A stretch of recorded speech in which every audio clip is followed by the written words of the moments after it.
ओम शांति।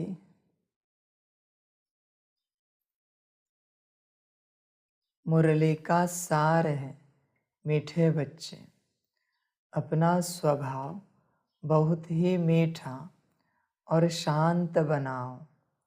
बोल चाल ऐसा हो जो सब कहे यह तो जैसे देवता है।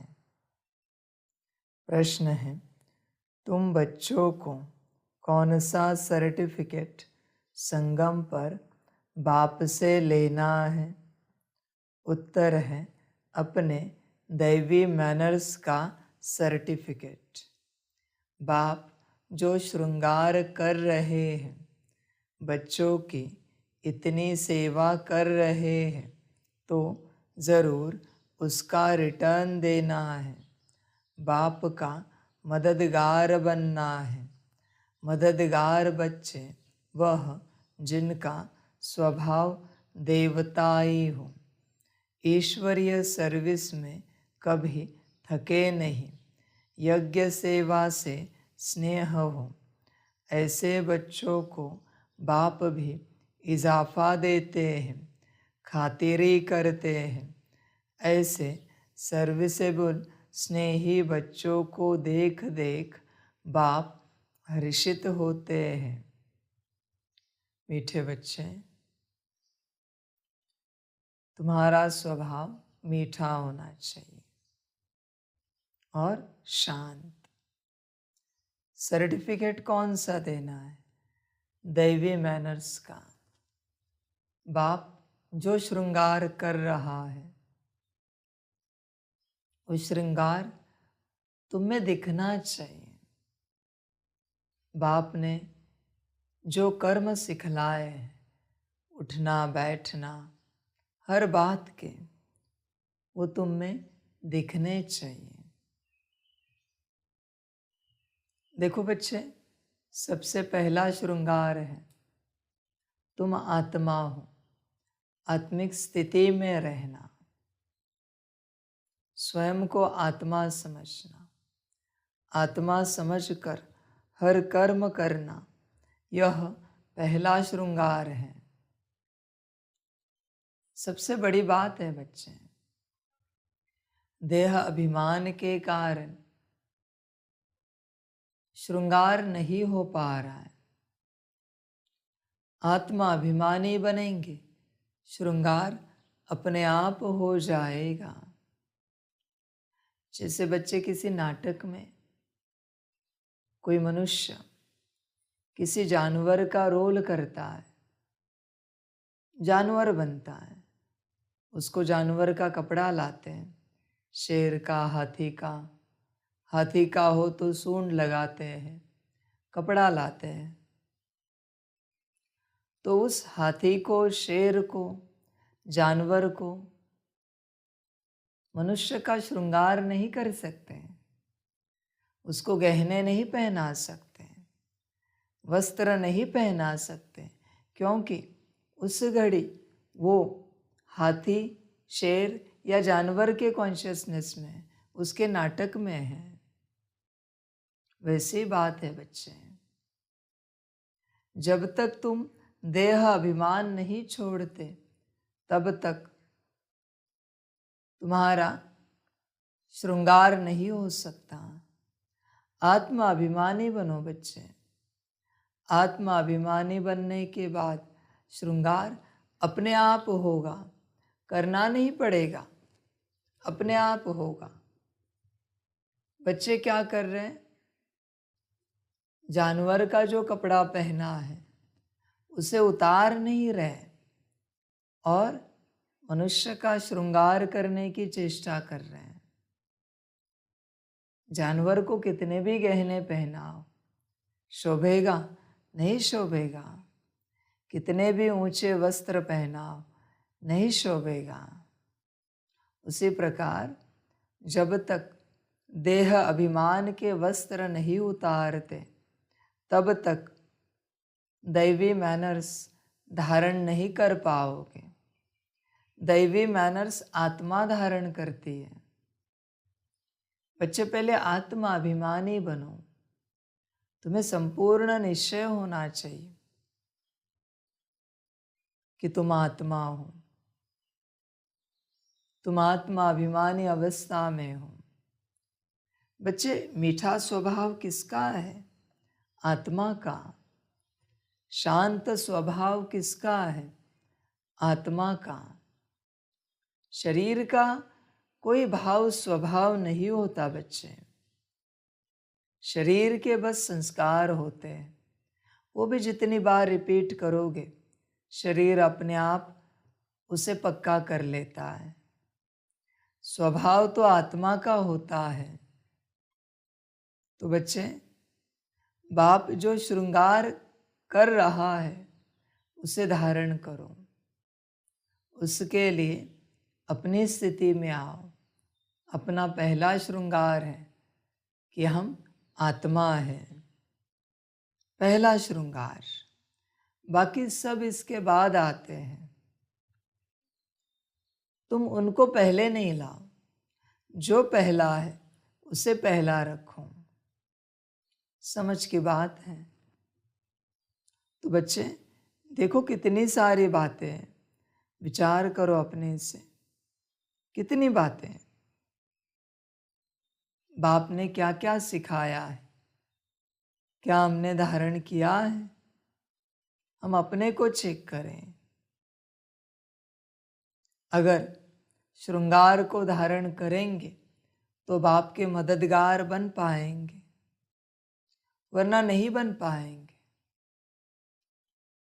सबको कैसे लगना चाहिए? बोल चाल देवता जैसा। असुर जरा भी ना निकले। कभी कभी असुर निकलता है, कभी उदास होते हैं, नाराज होते हैं, असुर निकलता है। बच्चे, सब ड्रामा है ना। तो इस ड्रामा में क्या उदास होना, क्या नाराज होना? इस संगम पर बच्चे देखो, तुम अपने कर्मों पर ध्यान दो, बोल पर, दृष्टि, विचार, वृत्ति पर। ये ऐसे हो कि यहाँ ईश्वर तुमसे खुश हो जाए। संगम पर। समझ की बात है। अपने श्रृंगार से ईश्वर को खुश करना है। उसी ने दिया है श्रृंगार, पर श्रृंगार से अगर उसे खुश कर पाए तो जैसे बाबा कहते हैं, तुमने जीत लिया ईश्वर को। संगम पर ईश्वर को जीतना है।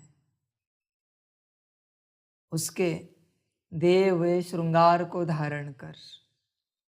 एक एक बात है बच्चे, समझ जाए। देखो, विचार करो, जितना हो अपने से करो, पर श्रृंगार करो। श्रृंगार करेंगे तो मददगार बन पाएंगे बाप के। देखो बच्चे, बिना श्रृंगार के बाप मददगार नहीं बना पाएगा। हर किसी को लगता है कि हम ईश्वर के मददगार बने, पर बच्चे पॉसिबल नहीं है। अगर तुमने उसने बताई हुई बातें, उसने दिया हुआ श्रृंगार धारण किया है, तो ही तुम मददगार बन पाओगे, वरना तुम नहीं मदद कर पाओगे ईश्वर को। वो अशुद्ध मदद होगी। हाथी का कपड़ा पहन के क्या मदद करोगे? शेर का कपड़ा पहन के, जानवर का कपड़ा पहन के क्या मदद करोगे? मदद करना है तो अपने कॉन्शियसनेस में आओ, और सदा के लिए, थोड़े समय के लिए नहीं बच्चे, सदा के लिए। बच्चे, इस बात पर ध्यान दो। जो बच्चे आत्मिक स्थिति में हैं वही बाप के मददगार बनेंगे, क्योंकि आत्मिक स्थिति वालों के अंदर माया नहीं है, डेमॉन्स नहीं है। बच्चे, डेमॉन्स हैं काम, क्रोध, लोभ, मोह, अहंकार और इनके बाल बच्चे। ये अति सूक्ष्म हैं। ये भटकते रहते हैं वायुमंडल में।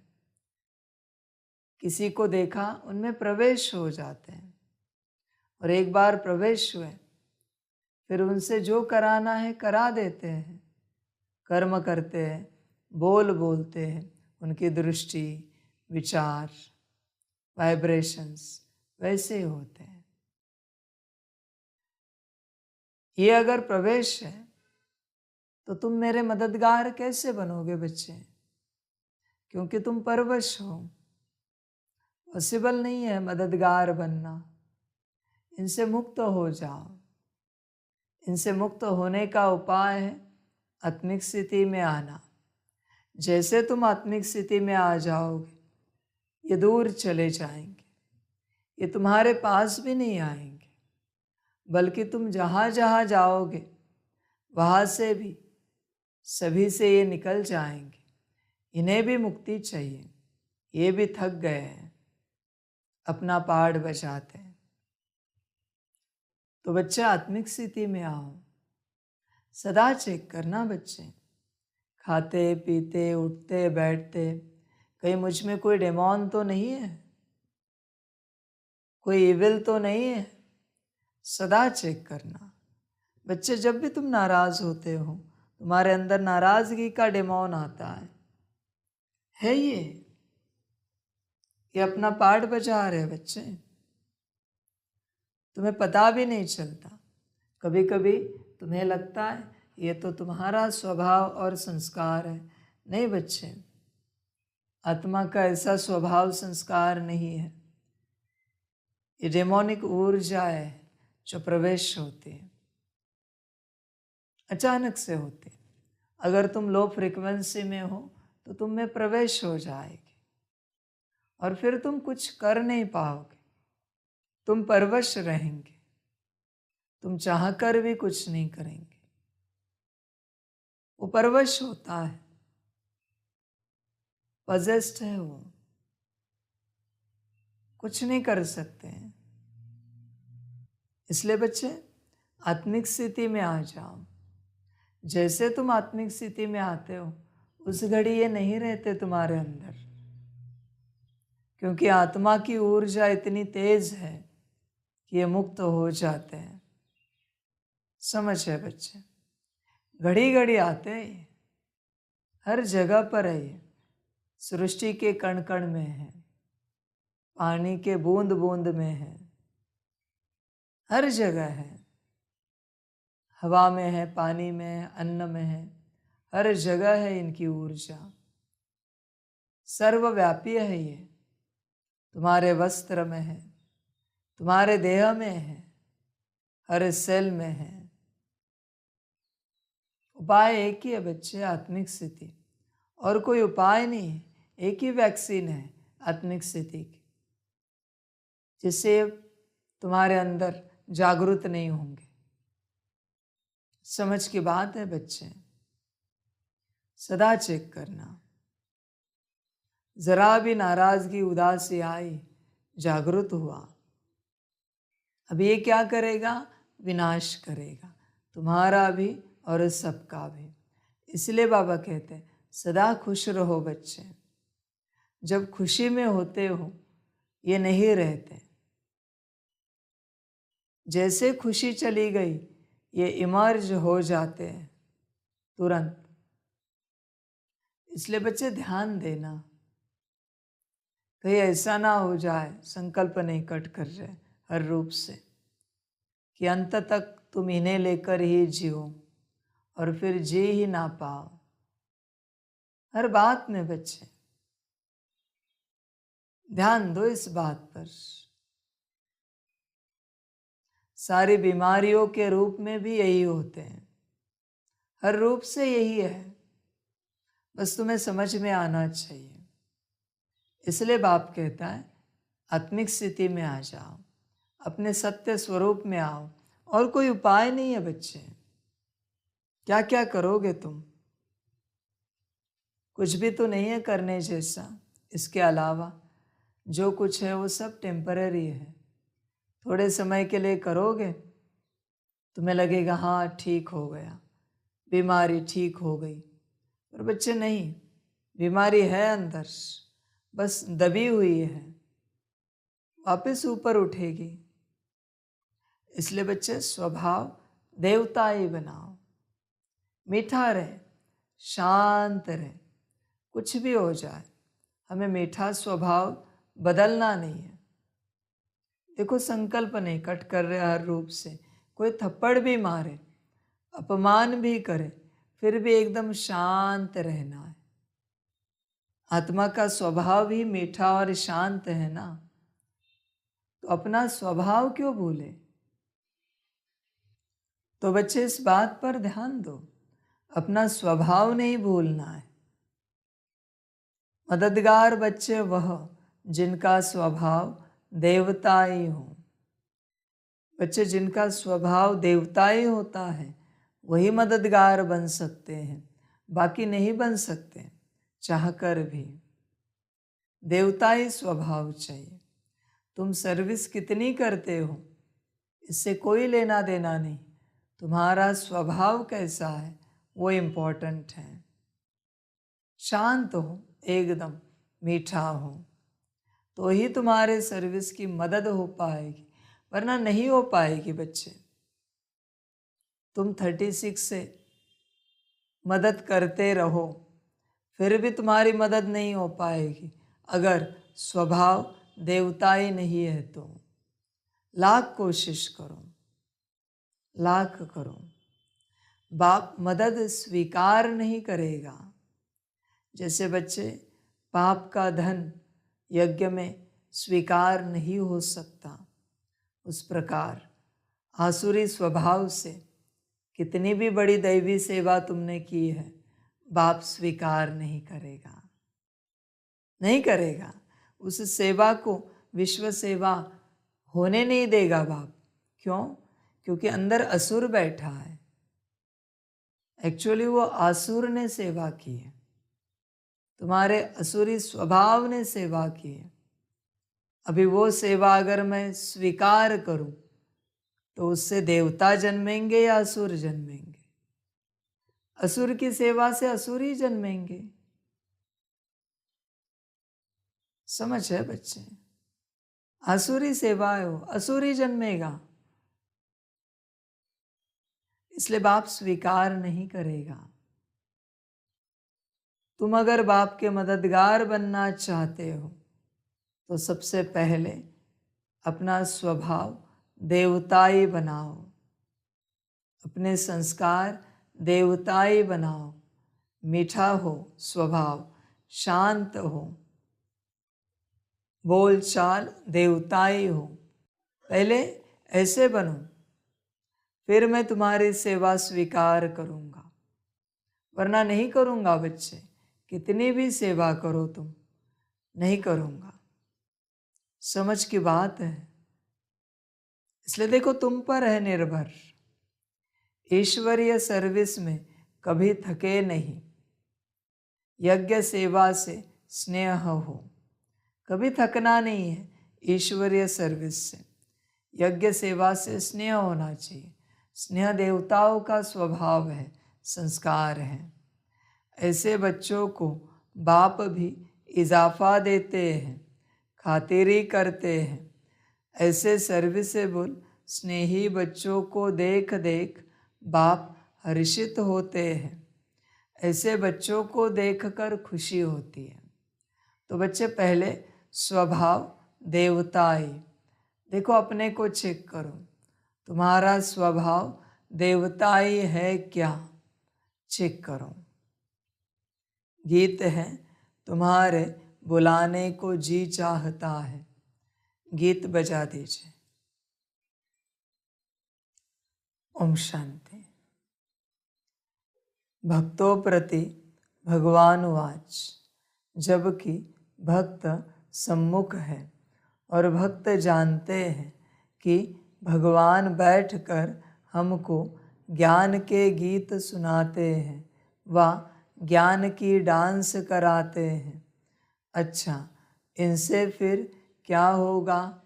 कहते हैं वह देवताओं मुआफिक सदा सुखी और हर्षित रहेंगे। भगवान को ही बेहद का बाप व विश्व का रचयिता कहा जाता है। वह है स्वर्ग का रचिता, विश्व पहले पहले स्वर्ग है, फिर बाद में नरक बनती है, तो अब है नरक। मनुष्य भक्ति मार्ग में धक्के खाते रहते हैं। भक्त भगवान को याद करते हैं।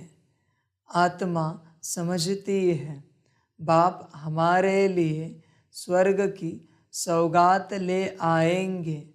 वही रचयिता है।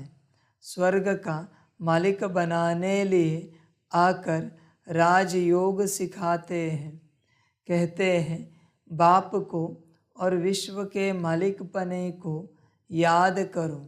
जब विश्व का रचयिता बुद्धि में आता है तो समझा जाता है परमपिता परमात्मा नई विश्व रचते हैं।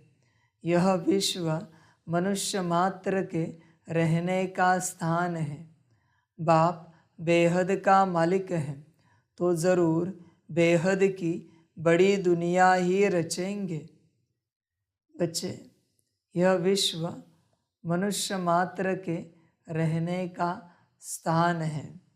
अभी रहने जैसा रहा है क्या? विचार करो। ये तुम्हारा शरीर बार बार बीमार पड़ता है, संकल्प निकट कर रहे हैं। ये मन, ये बुद्धि, ये संस्कार सब अशुद्ध हो चुका है बच्चे। सब कुछ, धन भी पतित हो चुका है, रिश्ते भी खराब हो चुके हैं, अध्यात्म भी बिगड़ चुका है। एक बाप सिखला रहा है वो बात अलग है, बाकी सारे विश्व का बिगड़ चुका है। विज्ञान भी विनाशकारी हो चुका है। कुछ भी तो यहाँ ठीक नहीं रहा है और इस दुनिया में तुम्हें रस आ रहा है। बाबा कहते कैसे पॉसिबल है? क्योंकि सब बिगड़ चुका है ना। यहाँ कैसे रस आ सकता है? नहीं आना चाहिए। रस आ रहा है मना तुम इस विश्व को छोड़ने को तैयार नहीं हो। समझ है बच्चे? हर चीज खराब हो चुकी है। यहाँ पर शरीर भी पूरा गंदा हो चुका है। शरीर से हर रूप से गंदगी ही निकलती है। भल बाहरी रूप से, दिखावे के रूप से कितना भी रैपर सुंदर हो, बाहरी रूप से, अंदर से तो गंदा ही हो चुका है। क्या अच्छा रहा है बच्चे यहाँ पर? कुछ भी तो नहीं। सब खोखला हो चुका है,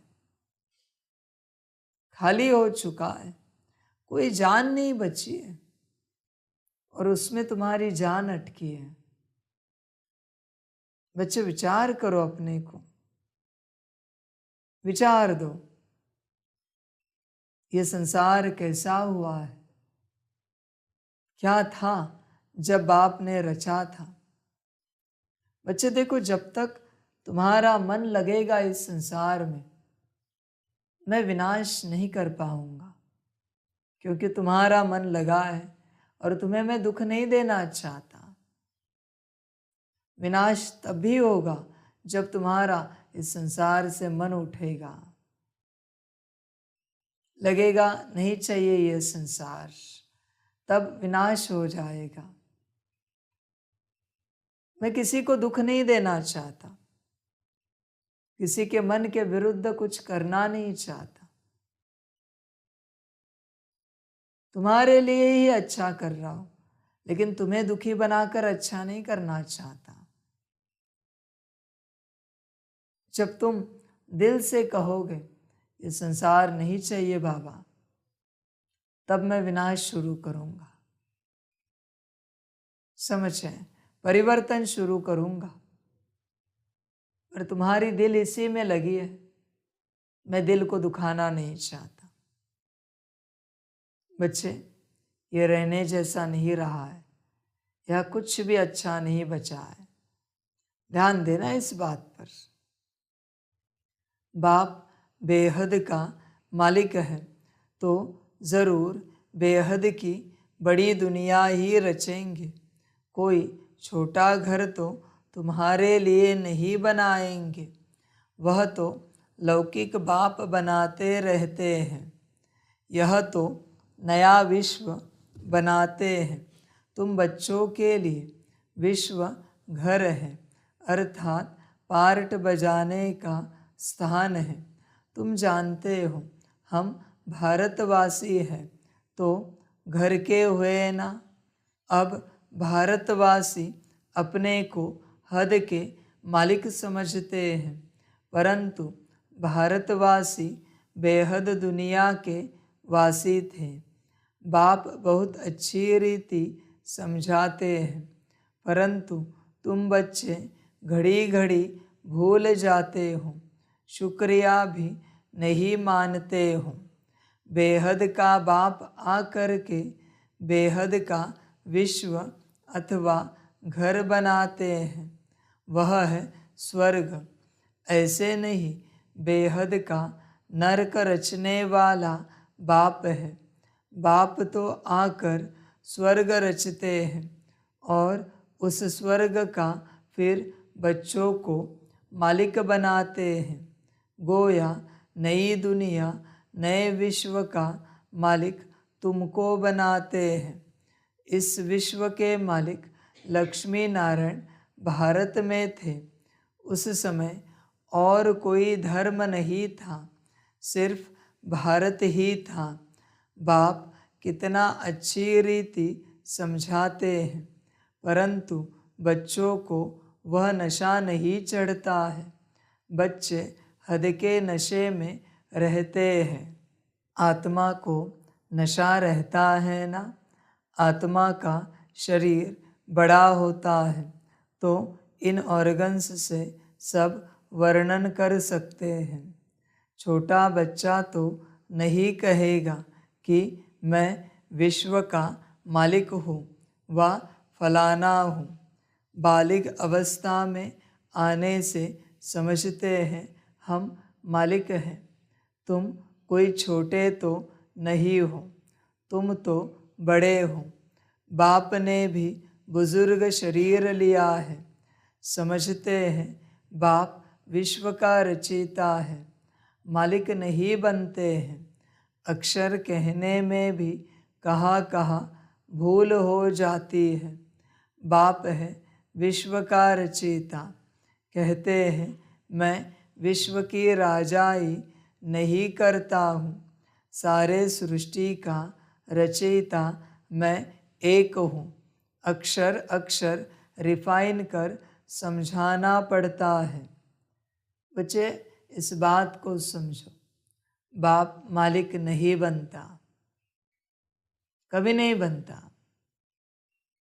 यही कारण है बाप इस सृष्टि में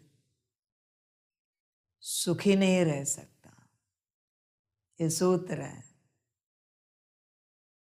बाप को कोई सुखी नहीं कर सकता। बाप सबको सुखी करने आया है। बाप को कोई नहीं कर सकता। और विश्व के सभी बच्चे मेरे हैं। बच्चे चिंता नहीं करना। तुमसे ऐसे कोई कर्म होते हैं जिससे तुम्हें लगता है तुमने बाप को दुख दिया, फिक्र नहीं करना।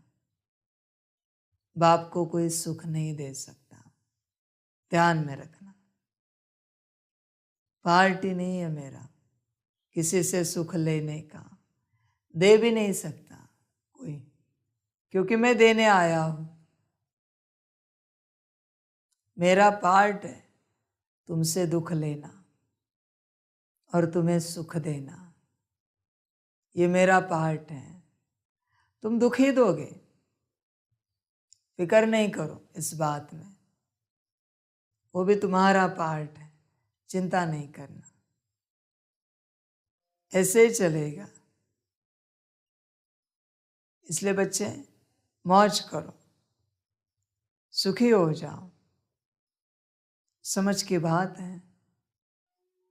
बाप विश्व की राजाई नहीं करता। राजाई करना, सुखी होना बच्चों का काम है। बच्चे सुख भोगे, मौज करें, आनंद करें। समझ की बात है। तुम चाहो ना चाहो, बाप से तुम्हें सुख ही मिलेगा और तुमसे बाप को दुख ही मिलेगा। चाहो ना चाहो, तुम्हारे हाथ में कुछ नहीं है। समझ की बात है। समझदार बच्चे समझ जाते हैं। इसलिए बच्चे, कभी ऐसी कोई बात हो तो दुखी नहीं होना, बस तुम सुखी रहना। तुमसे मुझे दुख मिलता है, इसलिए मैं कभी दुखी नहीं होता। तुम दुखी हो, इसलिए मैं दुखी होता हूं। मेरा पार्ट ही है दुख लेना और सामने वाले को सुखी करना। मैं तुम्हें दुखी नहीं देख सकता, ये मेरी समस्या है, ये मेरी आपत्ति है। मैं तुम्हें उदास नहीं देख सकता, मैं तुम्हें परेशान नहीं देख सकता, ये मेरी समस्या है। तो बच्चे बस राजाई भोगो, सुखी हो जाओ, सदा सुखी रहो, मौज में रहो, खुशियां मनाओ, आनंद मनाओ, सदा के लिए मौज मनाओ। ऐसे चलो, बाप बैठा है, फिक्र नहीं करो। अपने दुख बाप को देना और बाप से सदा सुख लेना। समझ जाए, ऐसी बात है बच्चे। बाप ऐसे ही चलता है, बाप का पार्ट ही ऐसे है। समझ जाए बच्चे, कितना भी दुख दे, बाप सुख देने की ही चेष्टा करेगा बच्चों को, हर रूप से। अभी बच्चे लेते नहीं, उसको बाप कुछ नहीं कर सकता। वो बच्चों के ऊपर निर्भर है लेना। समझ है, सुख तो दे रहा है बाप, हर रूप से दे रहा है, लेना तुम पर है। दुनिया में आज बहुत दुख है बच्चे। किसी की टांग टूटी है, दर्द में परेशान है। किसी के हाथ टूटे, दर्द में परेशान है। किसी का मन अस्वस्थ है, दुख में परेशान है। किसी के घर में धन की समस्या है, पारिवारिक झगड़े हैं, अध्यात्म में परेशान है, सामाजिक रूप से परेशान है। दुख बहुत है बच्चे समाज में आज, तुम्हें कल्पना भी नहीं है कितना दुख है, बहुत है। समझ है बच्चे, रोज कितनी हत्याएं हो रही है, कितनी चोरी चकारी हो रही है, कितनी आगजनी हो रही है। दुख बहुत है। तुम सुखी हो, सुख भोगो, सुखी रहो। हर कोई परेशान है दुनिया में, बस बाप के बच्चे सुखी हैं। हर कोई परेशान है। जिनके माता पिता ज्ञान में नहीं है, पूछो उन्हें सुखी हो क्या? नहीं है। सब है उनके पास, सब ठीक ठाक है, फिर भी कहेंगे हम परेशान हैं। समझ है बच्चे, सुखी सिर्फ बाप के बच्चे हैं। जो बाप के बने वही सुखी है, बाकी सभी परेशान हैं। इसलिए बच्चे, जो सुख मिला है भोगो, आनंद लो और दूसरों को भी सुखी बनाओ, उनको भी परेशानी से मुक्त करो। समझ है बच्चे, समझदार बनो, गफलत नहीं करो इस बात में। कहते हैं मैं विश्व की राजाई नहीं करता हूँ, सारे सृष्टि का रचयिता मैं एक हूँ। अक्षर अक्षर रिफाइन कर समझाना पड़ता है। बाप विश्व का रचता डायरेक्ट समझा रहे हैं। हम तुमको विश्व का मालिक बनाने आया हूँ, ऐसे नहीं सिर्फ भारत का मालिक बनाने आया हूँ। इस समय जो भारत के मालिक हैं उन्हें वह सुख थोड़े ही हैं। अभी सब कब्र दाखिल होने हैं। इसको कहा जाता है कयामत का समय। विश्व का रचता ज़रूर गॉड को कहा जाएगा। वही न्यू वर्ल्ड का क्रिएटर है। न्यू वर्ल्ड को स्वर्ग, पुरानी वर्ल्ड को नरक कहेंगे। तुम बच्चों में भी नंबरवार समझते हैं। जिनमें ज्ञान कम है उनको इतनी खुशी नहीं रहती है। माया खुशी में रहने नहीं देती है। बच्चे देही अभिमानी होते नहीं। देह अभिमान आने से फिर सब विकार सामना करते हैं। बच्चे देखो, खुशी आत्मा अभिमानी अवस्था में है। अपने को आत्मा समझकर चलो, सदा खुश रहोगे। तुम खुश रहने की चेष्टा कर रहे हो, देह अभिमान में कैसे पॉसिबल है बच्चे? Not possible. खुशी तो आत्मा का स्वभाव संस्कार है, देह का नहीं है बच्चे। देह अभिमानी बनकर खुश नहीं रह सकते, कैसे पॉसिबल है? आत्मा अभिमानी बनो। आत्मा अभिमानी, मैं आत्मा हूँ। देखो बच्चे, देहाभिमान आता है तो सब विकार आ जाते हैं, फिर परेशान हो जाते हो। सारे विकार आएंगे देहाभिमान में। आत्मा अभिमानी बनो, सारे विकार मुक्त हो जाएंगे। बच्चे ध्यान देना इस बात पर। तुम बच्चे जानते हो हम आत्माओं का बाप वह है। भक्त सब बुलाते हैं, आकर हमको कुछ सुनाओ। लिखा हुआ है भगवान वाच, मैं आया हूँ तुमको स्वर्ग का मालिक बनाने। तुमको लायक बनाता हूँ। तुमको सारे विश्व की हिस्ट्री ज्योग्राफी सुनाता हूँ। इस बेहद के ड्रामा में कौन कौन मुख्य एक्टर्स हैं, तुम्हारी बुद्धि चली जाती है बेहद में। ड्रामा में मूल वतन, सूक्ष्म वतन, स्थूल वतन सब आ जाते हैं। तुम्हारे में भी कोई है जो इन बातों को अच्छी रीति समझते हैं, कोई को धारणा नहीं होती है, क्योंकि अनेक जन्मों से अजामिल है, वह संस्कार है। ऐसे गर्म तवे हैं जो बिल्कुल धारणा नहीं होती है, उनका भी उद्धार होता है।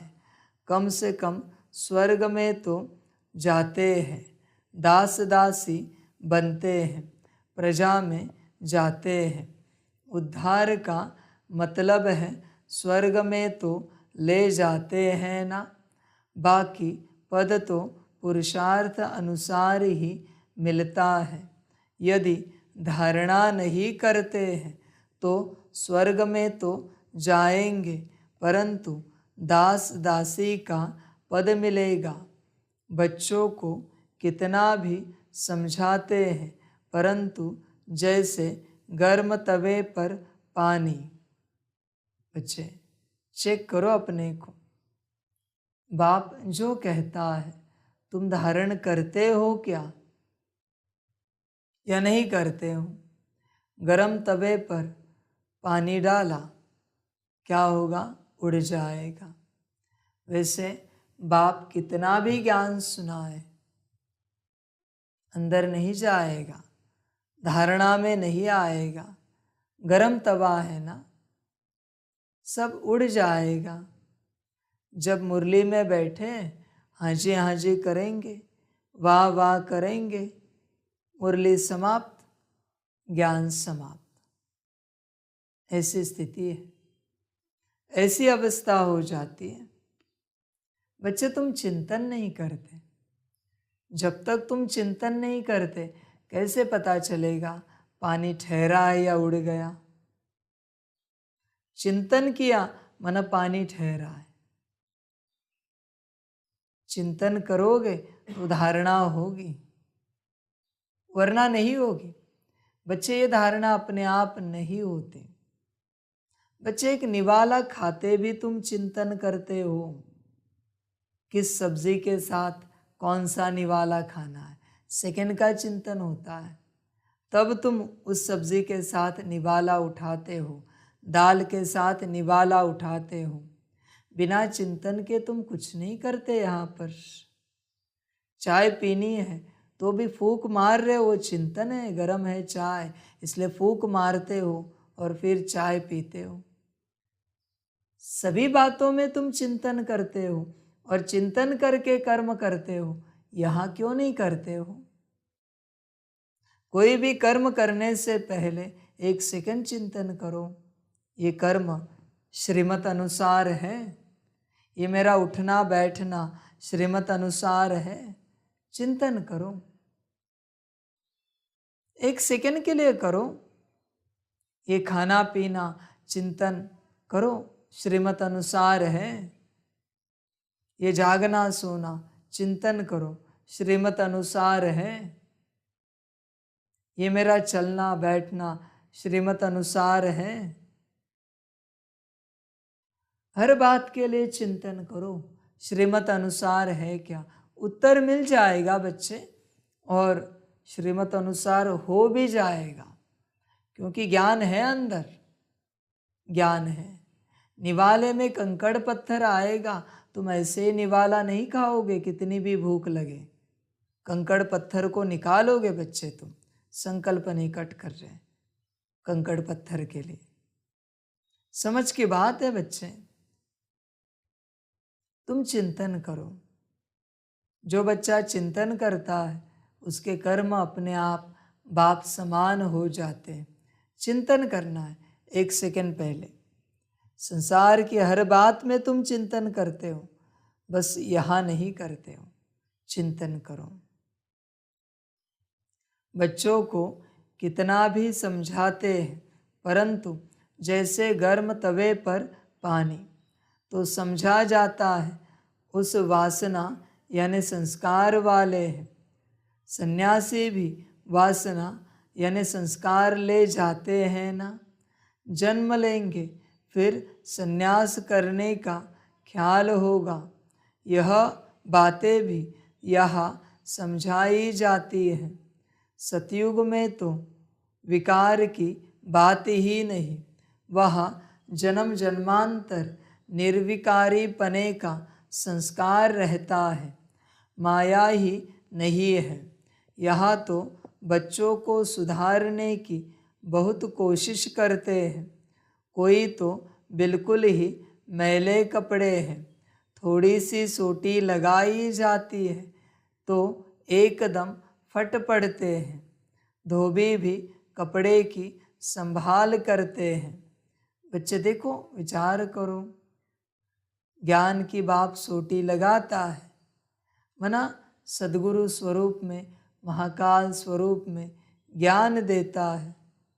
कहीं नाराज तो नहीं होते बाप पर? फट पड़ना मना क्या है? नाराज होना बच्चे। बाप ने ज्ञान की सोटी लगाई, कपड़े को पटकते हैं ना धोने के लिए, वैसे किसके लिए लगाई बच्चे?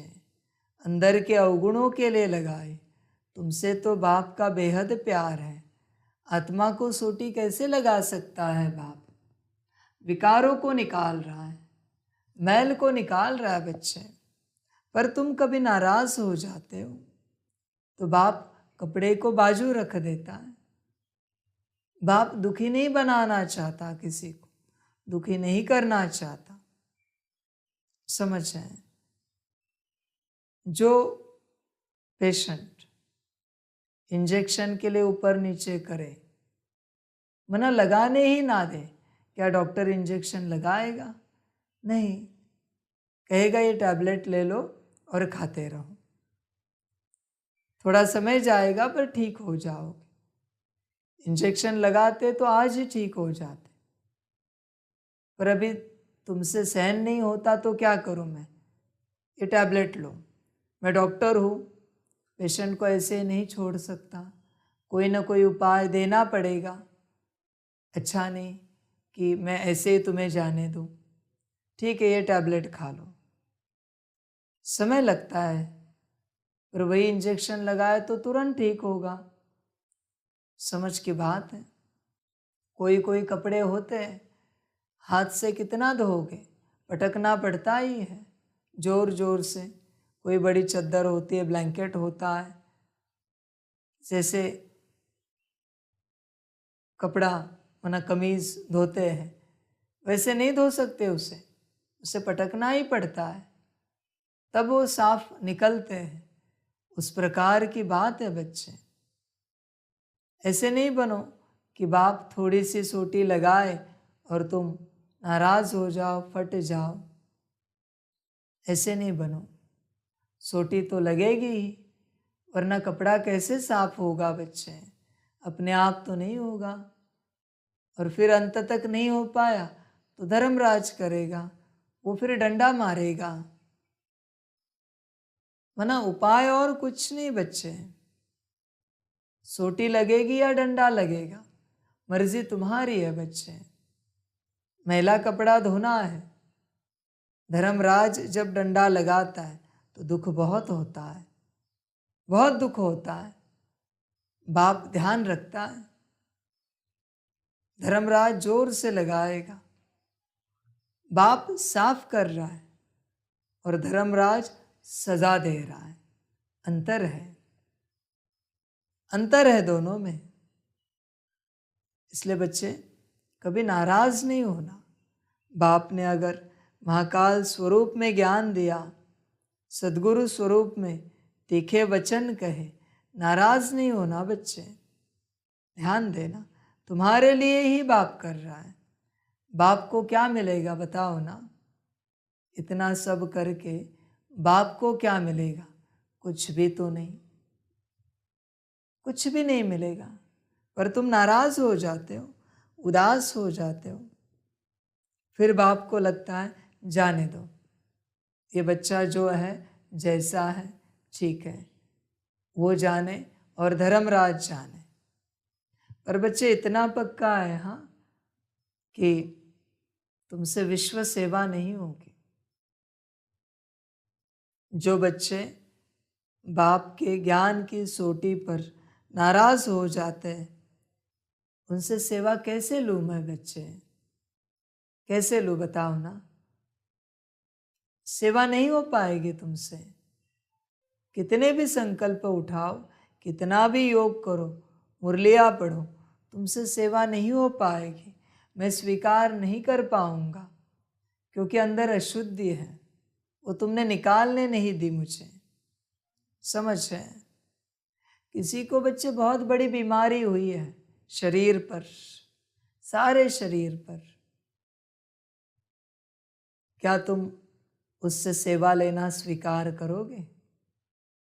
क्या उससे अन्न लोगे, वस्त्र लोगे, पानी लोगे, कोई सेवा लोगे? नहीं लोगे ना। उसी प्रकार तुम्हारे अंदर अगर कोई बीमारी है तो तुमसे मैं विश्व सेवा कैसे कराऊंगा? क्योंकि तुम्हारी बीमारी उनको लग जाएगी।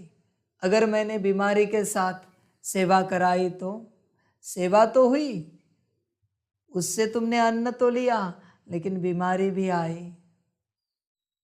समझ है बच्चे? तुम अगर चाहते हो कि बाप तुमसे विश्व सेवा कराए तो पहले साफ हो जाओ, स्वच्छ हो जाओ, फटना नहीं। समझ है बच्चे? समझदार बनो, ध्यान दो इस बात पर। नाराज नहीं होना कभी बाप पर और बाप के वचनों पर। कितना समय आता है बाप, थोड़े समय के लिए आता है, वो भी तुम्हारे लिए। उसमें भी क्या नाराज होना, इतना बड़ा कल्प, उसमें से इतने से समय के लिए बाप आता है और आखिरी समय में प्रत्यक्ष रूप से आता है। 24 घंटा पाठ बजाता है आखिरी समय में। अव्यक्त वाणी में भी मैंने वचन कहे हैं कि अंत में मैं पूरे समय रहूँगा, फुल टाइम रहूँगा। इतने से समय के लिए मैं हूँ फुल टाइम, उसमें भी क्या नाराज होना बच्चे। कितने समय का मेहमान हूँ मैं, थोड़े से समय का, वो भी तुम्हारे लिए हूँ। मैं मेरे लिए नहीं आया हूँ इस सृष्टि पर।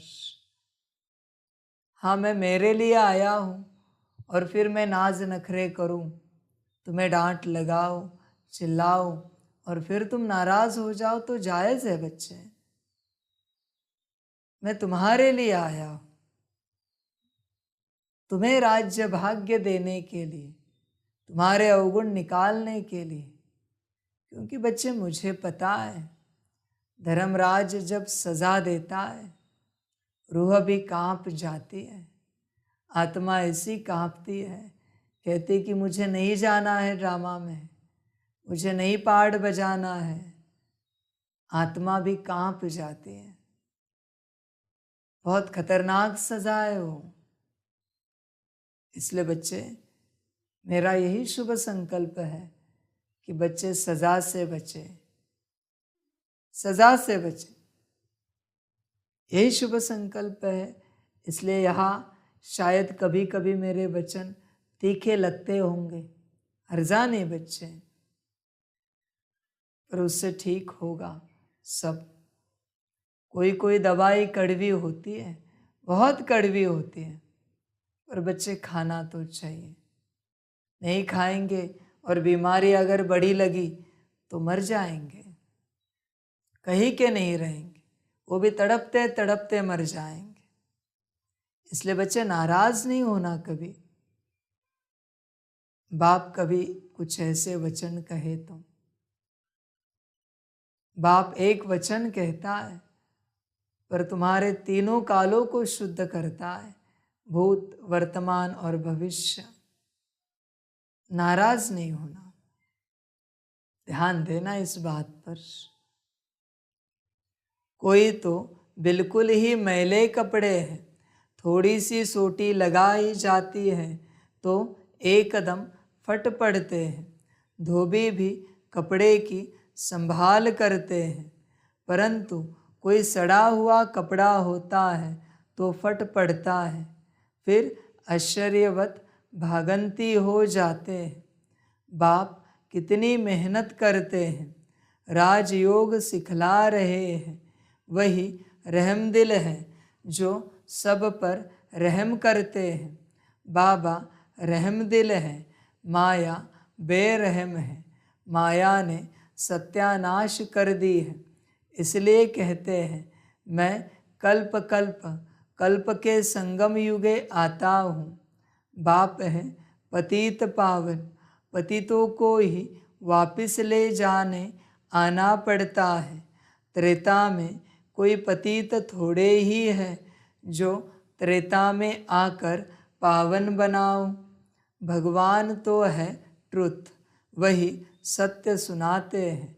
तुम बच्चे अब जानते हो बरोबर, विश्व का रचयिता शिव बाबा ब्रह्मा तन से हमको विश्व का मालिक बनाने पुरुषार्थ कराते हैं। बाप कहते हैं अगर हमारी मेहनत व्यर्थ गवाएंगे, अपनी चलन से बहुतों को धोखा दे देंगे तो पदभ्रष्ट हो पड़ेंगे। कहेंगे इनसे तो भूत निकला नहीं है। बच्चों की चलन ऐसी होनी चाहिए जो सब समझे यह तो जैसे देवता है। देवता है, नामी ग्रामी है। कहते हैं इनका स्वभाव एकदम देवताई है, तो बाकी का अंडरस्टूड आसुरी हुआ ना। कई बच्चे बड़े फर्स्ट क्लास देवताई गुणवान हैं, बिल्कुल मीठे शांत स्वभाव के हैं। तो ऐसे बच्चों को बाप देख खुश होते हैं। बच्चे समझते हैं बाप हम बच्चों के लिए मकान बनवा रहे हैं, तो हमको भी सेवा करनी चाहिए। तो ऐसे बच्चे बहुत दिल पर चढ़ते हैं। जो बिगर कहने से काम करे वह देवता, कहने से करे वह मनुष्य, कहने से भी न करे तो वह मनुष्य से भी बदतर हुआ। बाबा भी कहते हैं बच्चे अगर योग में नहीं रहेंगे तो माया की धूल में खत्म हो जाएंगे। बाबा बार बार समझाते हैं श्रीमत पर चलते रहो, आसुरी कर्तव्य नहीं करो, बोलना चलना बड़ा मीठा रखना है। देवताएं कितने मीठे स्वभाव के हैं। भारत में राज्य करते थे यथा राजा रानी तथा प्रजा, दैवी स्वभाव के थे। बाप आता है स्वर्ग का मालिक बनाने, तो बाप के साथ कितना मददगार बनना चाहिए। सर्विस में आपे ही काम में लग जाना चाहिए। ऐसे नहीं मैं थक गया हूँ, फुर्सत नहीं है। समय पर सब काम करने में कल्याण है। यज्ञ सर्विस का इजाफा शिव बाबा देते हैं। यह बाबा करके बाहर से थोड़ी खातिरी करेंगे, दिल लेंगे। वह बाबा है बेहद की दिल लेने वाला, यह है हद की दिल लेने वाला। बच्चों की दैवी चलन देखते हैं तो फिर कुर्बान जाते हैं। बिगर कहे जो बच्चे सर्विस में तत्पर रहते हैं उनको कहा जाता है देवता। देवताओं को कुछ कहने की दरकार नहीं होती, वह आसुरी स्वभाव होता नहीं। यहाँ कई बच्चे माता पिता की मत पर नहीं चलते हैं तो अपना ही नुकसान करते हैं। बाप कहते हैं मैं परम धाम से आता हूँ बच्चों की सेवा में, मेरी मत पर नहीं चल कितने को दुख देते हैं। कल्प पहले भी ऐसे हुआ था, अमृत पीते पीते फिर पतित बन पड़ते हैं। एक कहानी भी है, लक्ष्मी ने अमृत पिलाया तो भी असुर बन गए। तो कभी भी किसको दुख देने का प्रयत्न नहीं करना है, नहीं तो सारा राज्य भाग्य गवाए डंडे खाने लायक बन पड़ेंगे। बाबा ने समझाया है मैं धर्मराज हूँ। इनडायरेक्ट कुछ करते थे तो हद की अल्पकाल की सज़ा भोगते थे। अब डायरेक्ट आकर फिर भी बाबा की मेहनत बर्बाद करते हो तो बहुत सज़ा खानी पड़ेगी। हम तुमको देवता बनाते हैं, माया फिर आकर तुमको असुर बनाती है। बाप बार बार समझाते हैं दैवी गुण धारण करो। गाया भी हुआ है राम राज्य में जानवर भी एक दो को प्यार करते थे। इकट्ठे एक तालाब पर जल पीते थे। यहाँ तो अमृत पीकर फिर असुर बन ट्रेटर बन पड़ते हैं। ब्राह्मण कुल भूषणों को फिर तकलीफ देते हैं। उनकी फिर कितनी दुर्गति होती होगी। बाप आते हैं सद्गति देने, तो तुम बच्चों को दैवी गुण वाला बनना है, आपे ही सर्विस करनी है। बाप भी सर्टिफिकेट देंगे। जो निश्चय बुद्धि अच्छे हैं वह सदैव बाप को याद करते रहेंगे, उनको ख्याल रहता है, नाम बदनाम नहीं करेंगे, आसुरी गुण नहीं दिखाएंगे। अभी तो सब नंबरवार पुरुषार्थी है, सिर्फ यह निश्चय रहना चाहिए हम गॉड फादरली स्टूडेंट्स हैं। भगवान वाच बच्चों प्रति कि मैं तुमको पढ़ाकर राजाओं का राजा बनाता हूँ, तुमको योग और ज्ञान सिखलाता हूँ, तुम देही अभिमानी बनो, मैं तुमको ले जाने के लिए आया हूँ। तुम आत्माएं मच्छरों सदृश मेरे को फॉलो करेंगी। बरोबर महाभारत लड़ाई लगी है तो मच्छरों सदृश फॉलो किया है पंडे को। बाबा पंडा है, कहते हैं मैं लिबरेट करने आया हूँ।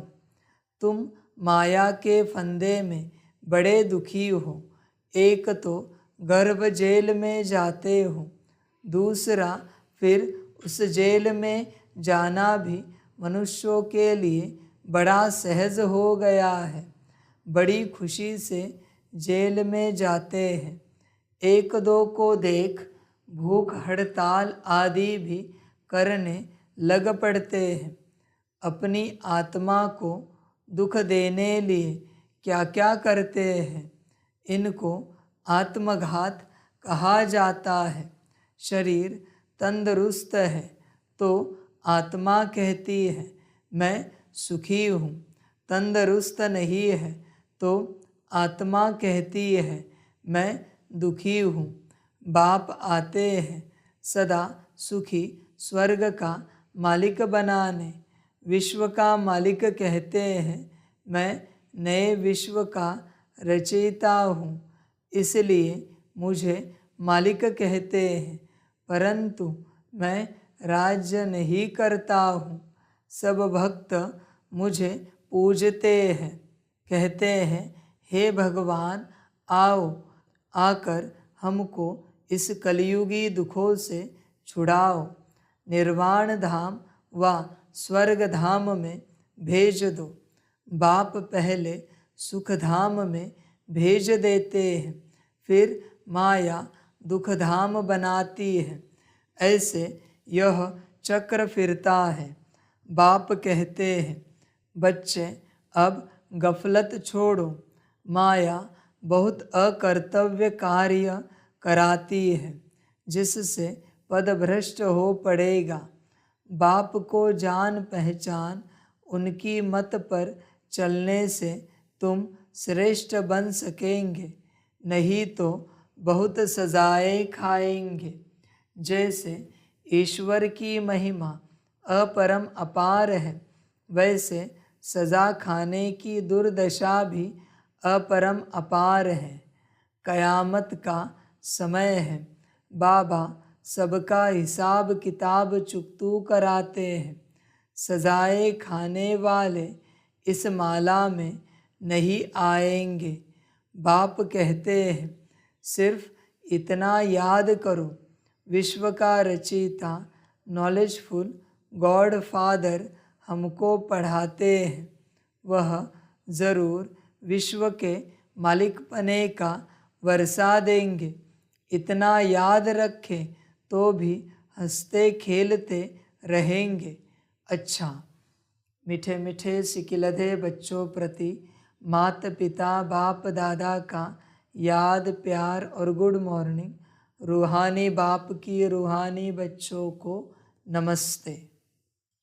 रूहानी बच्चों की रूहानी माता पिता बाप दादा को पदम गुणा पदम लिपि पदम पदम पदम गुणा याद प्यार गुड मॉर्निंग और नमस्ते नमस्ते नमस्ते। अच्छा, ओम शांति। धारणा के लिए मुख्य सार है। 1 नंबर, अपना बोल चाल बहुत मीठा रखना है, कोई आसुरी कर्तव्य नहीं करना है। दैवी मैनर्स धारण करने हैं। 2 नंबर, बाप की सर्विस में बिगर कहे मददगार बनना है। बाप की मेहनत का रिटर्न अवश्य देना है, गफलत नहीं करनी है। वरदान है बुद्धि रूपी विमान द्वारा सेकंड में तीनों लोकों का सैर करने वाले सहज योगी भव।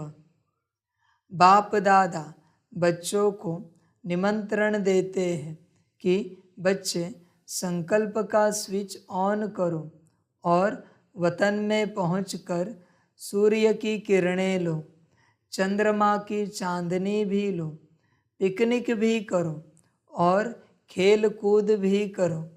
इसके लिए सिर्फ बुद्धि रूपी विमान में डबल रिफाइन पेट्रोल की आवश्यकता है।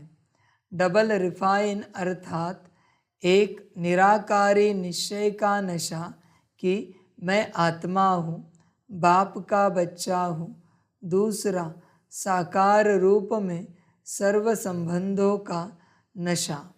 यह नशा और खुशी सहज योगी भी बना देगी और तीनों लोकों का सैर भी करते रहेंगे। स्लोगन है, श्रेष्ठ कर्म का ज्ञान ही श्रेष्ठ भाग्य की लकीर खींचने का कलम है। बच्चे श्रेष्ठ कर्म करो, सारे कर्म श्रेष्ठ हो, यही ज्ञान है, इसी से भाग्य बनता है। कर्मों पर ध्यान दो। बहुत बच्चे ज्ञान पर अटेंशन देते हैं, कर्मों पर ध्यान नहीं देते हैं। कर्मों पर ध्यान दो, तुमसे सुख देने वाले कर्म हो, भाग्य बनेगा। अच्छा, ओम शांति। सभी बच्चों के लिए माता पिता, बाप दादा और शिव बाप की तरफ से टोली स्वीकार हो।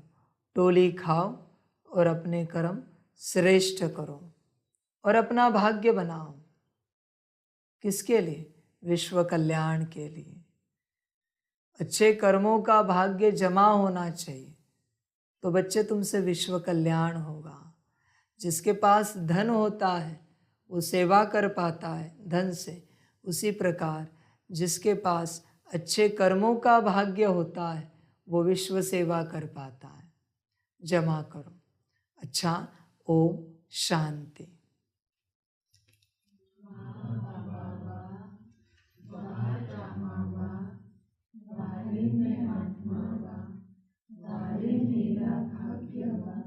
वारे मेरा ईश्वरीय परिवार वा, वारे मैं स्वराज्य अधिकारी आत्मा वा। अच्छा, ओम शांति। मेरा बाबा, मीठा बाबा, प्यारा बाबा, पदम गुणा पदम गुणा पदम गुणा। शुक्रिया बाबा, शुक्रिया बाबा, शुक्रिया। अच्छा, ओम शांति। ओम शांति।